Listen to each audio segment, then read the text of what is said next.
प्रभु यीशु के सामर्थ्य नाम में आप सबको जय मसीह की। Praise the Lord. प्रभु का धन्यवाद हो सुंदर दिन के लिए।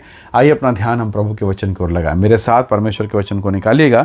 भजन संहिता 31 अध्याय 31 उसका 19 वचन यहाँ इस प्रकार से लिखा है।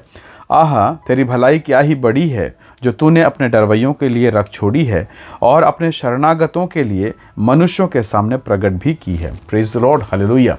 प्रभु के लोगों, परमेश्वर भला है और वो भला ही करता है।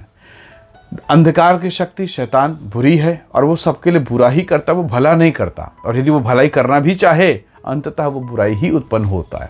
प्रभु के स्वभाव में भलाई है। पर कई बार जब आप परमेश्वर के साथ चलते हैं तो ऐसा नहीं कि हर समय आप अच्छाई पर रहेंगे या हर समय आप भलाई की अवस्था में रहेंगे या हर समय आप आनंदित अवस्था में रहेंगे। बाइबल खोलकर निकाल कर पढ़िए। ऐसा लिखा है परमेश्वर के वचन में कि अय्यूब के विषय में वो अपने समय के लोगों में सबसे खरा, पवित्र और प्रभु के व्यवस्था पर निर्दोष चलने वाला व्यक्ति है। पर क्या उसके जीवन में विपत्तियां नहीं आई? भयंकर विपत्ति। घर परिवार, बेटा, सब कुछ सत्यानाश हो गया, खत्म हो गया मान के चलिए। और अब यहाँ तक कि उसकी देह में भी फोड़े फफोले हो गए और अब वो रोने, चिल्लाने और बिलखने लगा। उसके अपने मित्र ने कहा कि पक्का तू पापी होगा। ऐसी भी अवस्थाएं आती है। यूसुफ के जीवन को देखिए। लगभग 10 वर्षों से भी अधिक समय तक वो तिरस्कार को सहा, अपने भाइयों, अपने पिता के तिरस्कार को सहा, गड्ढे में डाला गया। अन्याय के साथ उसके भाइयों ने उसके सगे भाइयों ने उसको बेच डाला। बताइए, उसको बेच के पैसे भी कमा लिए और अन्याय के साथ वो झूठे दोषारोपण के साथ में जेल में डाला। क्या था पर उसके जीवन में? बाइबल कहती है यहोवा के प्रति वो विश्वास योग्य था और यहोवा सदैव उसके साथ था। वचन में लिखा हमने पढ़ा है कि परमेश्वर अपने डरवैयों के लिए भलाई को रख के छोड़ा है और अपने शरणागतों को ऊंचा उठाता है। क्या परमेश्वर ने यूसुफ को छोड़ दिया? नहीं, यूसुफ को उसने सम्मानित किया।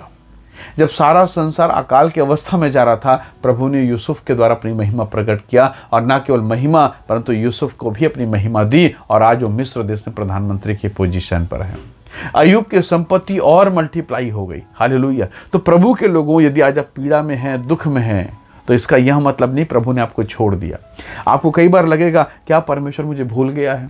क्या प्रभु मेरे साथ है? ऐसा नहीं कि दाऊद के ऊपर अभिषेक का तेल डाला शामिल ने और तुरंत राजा बन गया और सब कुछ सिस्टमेटिक हो गया। नहीं, उसके जीवन में कई वर्ष जंगलों में रहना पड़ा। उसके जीवन में पीड़ा, दुख, तकलीफ आया। परमेश्वर के लोगों कैसी पीड़ाओं से होकर वो गुजरा। अपने पराये सबके साथ वो पीड़ा से सहता रहा और अंततः उसने इस बात को लिखा कि मेरा परमेश्वर यहोवा धन्य है, वो मेरा चरवाहा है और वो मेरे शत्रु के सामने मुझे मेज पर उठाकर बैठा देता है। Praise the Lord. क्या वही परमेश्वर आपकी सहायता नहीं कर सकता? कर सकता है। पर ये जो दुख आए हैं, ये जो पीड़ाएं आई हैं, उनसे भयभीत मत होइए। वास्तव में ये आपको बेहतर बनाने का एक तरीका है। आप में से बहुत सारी बहनें रोज किचन में रोटियां बनाती होंगे। उस रोटी को जरा सोचो, वो कैसे गेहूं का दाना था, वो पीसा गया, वो पानी डाल के गूंथा गया और अब वो बेला गया और बेल के तवे में डाला गया। कितना गर्माहट और कितनी ताप में वो रहता है और तब उसकी क्वालिटी होती है। कच्चा आटा आप खाएंगे? पिसा हुआ आटा आप खाना पसंद करेंगे? नहीं ना, बिल्कुल नहीं ना। वो पकेगा और पकने का प्रोसेस है उसे गर्म तवे में डालना। हालेलुया। प्रभु के लोगों, यदि आज आप गर्म तवे का अनुभव कर रहे हैं, दबाव, गीलापन, अकेलापन और पीड़ाओं का अनुभव कर रहे हैं, याद रखिए ये प्रभु का तरीका है कि वो आपको बेहतर बनाए। परमेश्वर पर आप भरोसा रखें। बाइबल कहती है आहा, तेरी भलाई क्या बड़ी है प्रभु जो तूने अपने शरणागतों के लिए रखी है। बाइबल के हर एक किरदार को देखिए, वो पीड़ाओं से होकर गुजरे, अंत में प्रभु ने उसे आशीष दिया। आज हो सकता है आप समाज से बहिष्कृत हैं, परिवार से, लोगों से, अपने कुटुंब से, अपने ऑफिस में, अपने जॉब में, अपनी नौकरी में कई प्रकार की पीड़ाओं से अगर गुजरे। कई बार आपको लगता होगा मेरे अड़ोसी पड़ोसी इतना हलाकान करते हैं प्रभु, और मैं कैसे उनसे प्रेम करूं? हालेलुया। परमेश्वर के लोगों, यीशु के 2 पड़ोसी थे और दोनों डाकू थे। हालेलुया। पर क्या यीशु के स्वभाव को देखा आपने? यीशु ने कहा आज ही तो मेरे साथ स्वर्ग लोक में होगा। प्रभु के लोगों, आप अपना काम कीजिए, परमेश्वर अपना काम करेगा।